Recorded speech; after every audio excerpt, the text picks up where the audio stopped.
இனிமேல் ஏரியால நம்ம அலப்புறைய மட்டும் பாரு நீ.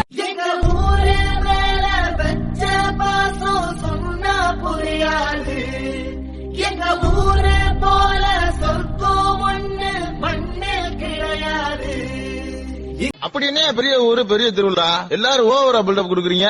எதுக்கு எல்லாரும் 10 நாள் பந்தோபஸ்து போனா? கொடுக்கிற பூமி இது, கேட்காம கொடுக்கிற சாமி இது. கேட்டா கொடுக்கிற பூமி இது, கேட்காம கொடுக்கிற சாமி இது. கையில கத்தி இருக்கும், மீச சுத்தி இருக்கும், பெரிய நெத்து இருக்கும், கோபம் அப்பி இருக்கும். ஆடுவோம் பாடுவோம் கொண்டாடுவோம், கூடுவோம் சேருவோம் கூத்தாடுவோம். ஆடுவோம் பாடுவோம் கொண்டாடுவோம். ஏன் எதுக்கு நம்ம சித்திர திருவிழா, ஏன் எதுக்கு இந்த தேர் திருவிழா? சாதி சொன்ன கூடிடத்தான், நம்ம ஒத்துமையா வாட்டிடத்தான். பண்பாட்ட